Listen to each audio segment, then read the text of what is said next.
نبی کریم صلی اللہ علیہ وسلم کے اخلاق کی چند جھلکیاں۔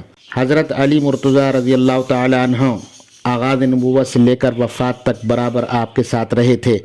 ان سے حضرت امام حسین رضی اللہ تعالی عنہ نے رسول مقبول صلی اللہ علیہ وسلم کے عادات و اخلاق کے متعلق پوچھا تو انہوں نے کہا کہ آپ خندہ جبی نیک دل تھے، سخت مزاج اور سنگ دل نہ تھے، نہ شور گل کرتے تھے، نہ کوئی برا کلمہ منہ سے نکالتے تھے، نہ عیب اور سخت گیر تھے۔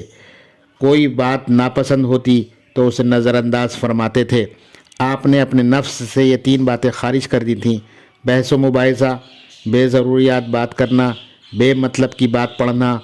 دوسروں کے متعلق بھی 3 باتوں سے پرہیز کرتے تھے: کسی کو برا نہیں کہتے تھے، کسی کی عیب گیری نہیں کرتے تھے، کسی کی ٹوہ میں نہیں لگتے تھے، دوسروں کے منہ سے اپنی تعریفیں سننا پسند نہیں کرتے تھے، نہایت ہی فیاض، نہایت ہی سچے، نہایت ہی نرم دل اور نہایت ہی خوش صحبت تھے۔ اگر کوئی فوراً سامنے آ جاتا تھا تو مرعوب ہو جاتا تھا، لیکن جیسے جیسے آشنا ہوتا جاتا آپ سے محبت کرنے لگتا تھا۔ حضرت محمد صلی اللہ علیہ وسلم کے اخلاق کی بابت حضرت عائشہ صدیقہ رضی اللہ تعالی عنہ سے دریافت کیا گیا تو انہوں نے ساری داستان ایک جملے میں کہہ دی۔ آپ صلی اللہ علیہ وسلم کا اخلاق جیوں کا تو قرآن تھا۔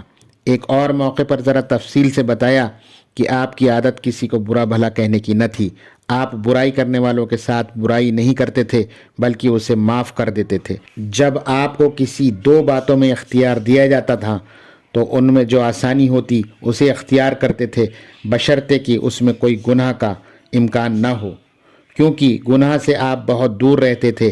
کبھی آپ نے ذاتی معاملے میں انتقام نہیں لیا، لیکن جو احکام الہی کے خلاف ورزی کرتا اس سے خدا انتقام لیتا تھا، یعنی احکام ربانی کے مطابق آپ اس کی سزا مقرر کرتے تھے۔ آپ نے نام لے کر کبھی کسی مسلمان پر لعنت نہیں کی اور کسی غلام یا لونڈی یا کسی عورت یا خادم یا جانور کو اپنے ہاتھ سے نہیں مارا۔ آپ کسی کی درخواست رد نہیں فرماتے تھے بشرطے کہ وہ ناجائز نہ ہو۔ آپ جب گھر میں تشریف لاتے تو مسکراتے ہوئے آتے تھے، دوستوں میں بھی پاؤں پھیلا کر نہیں بیٹھتے تھے، باتیں اس طرح ٹھہر ٹھہر کر کرتے تھے کہ کوئی یاد رکھنا چاہے تو رکھ سکے۔ ایک شخص رسول خدا صلی اللہ علیہ وسلم سے ملاقات کرنے کے لیے آیا۔ آپ کو اطلاع ہوئی تو فرمایا کہ اگرچہ اپنے قبیلے کا اچھا آدمی نہیں ہے مگر آنے دو۔ وہ آیا تو آپ نے نرمی سے گفتگو کی۔ اس پر حضرت عائشہ رضی اللہ تعالیٰ عنہ کو تعجب ہوا اور اس کے واپس جانے کے بعد انہوں نے آپ سے دریافت کیا کہ آپ تو اسے اچھا آدمی نہیں سمجھتے تھے، پھر اتنی شگفتہ مزاجی سے کیوں باتیں کی؟ آپ نے جواب دیا کہ خدا کے نزدیک وہ آدمی سب سے برا ہے جس کی بدزبانی کے باعث لوگ اس سے ملنا چھوڑ دیں۔ اپنی غیر معمولی فیاضی اور دریا دلی کی وجہ سے آپ اکثر مقروض رہا کرتے تھے۔ مدینے میں آپ وقتاً فوقتاً یہودیوں سے قرض لیا کرتے تھے۔ اگر کبھی ادائیگی میں دیر ہو جاتی تو وہ سختی سے تقاضا کرتے تھے۔ آپ ان کی بدمزاجی خندہ پیشانی سے برداشت کرتے تھے۔ ایک دن ایک بدو گوشت بیچ رہا تھا۔ آپ نے اس بھروسے پر کہ گھر میں کھجوریں رکھی ہیں کچھ کھجوروں کے عوض گوشت لے لیا، لیکن گھر پہنچ کر معلوم ہوا کہ کھجوریں ختم ہو چکی تھیں۔ چنانچہ آپ نے باہر آ کر بدو سے فرمایا، اتفاق سے میرے یہاں اس وقت کھجوریں نہیں ہیں، تم اپنا گوشت واپس لے لو۔ اس نے شور مچانا شروع کر دیا۔ ہائے بددیانتی! صحابہ رضی اللہ تعالیٰ عنہ نے بہت سمجھایا کہ بھلا اللہ کے رسول بددیانتی کریں گے، مگر وہ نہ مانا اور اپنی بات کہے گیا۔ صحابہ رضی اللہ تعالیٰ عنہ کو یہ برا لگا اور انہوں نے ڈانٹ کر خاموش کرنا چاہا، مگر آپ نے انہیں روک دیا کہ اسے کہنے دو، اس کا حق ہے۔ آخر آپ نے ایک انصار کے یہاں سے کھجوریں منگوا کر گوشت کی قیمت ادا کی۔ حضرت انس رضی اللہ تعالی عنہ ایک عرصے تک آپ کے خادم رہے تھے۔ ان کا بیان ہے کہ آپ نے ان سے کبھی یہ نہیں پوچھا کہ تم نے فلاں کام کیوں نہیں کیا یا کیوں کیا۔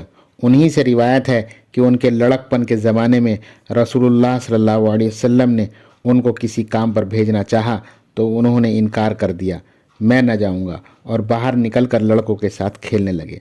کچھ دیر کے بعد حضرت محمد صلی اللہ علیہ وسلم نے پیچھے سے آ کر پیار کے ساتھ ان کی گردن پکڑ لی اور فرمایا کہ انس اب وہ کام کر دو۔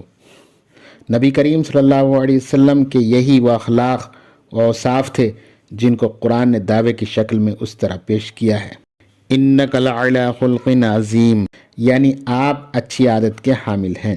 وَلَوْ كُنْتَ فَظًّا غَلِيظَ الْقَلْبِ لَانفَضُّوا مِنْ حَوْلِكَ، اور اگر آپ چالاک اور سنگ دل ہوتے تو لوگ آپ کے قریب بھی نہ بھٹک۔ نبی کریم صلی اللہ علیہ وسلم کے اخلاق کی ان چند جھلکیوں اور قرآن کی اس شہادت سے بخوبی اندازہ کیا جا سکتا ہے کہ اسلام میں اخلاق کی کس قدر اہمیت ہے، مگر افسوس کہ آج کا مسلمان خطرناک حد تک اسلامی اخلاق سے محروم ہے، اور شاید اس کی ذلت و رسوائی کا سب سے بڑا سبب اس کا یہی اخلاقی دیوالیہ پن ہے۔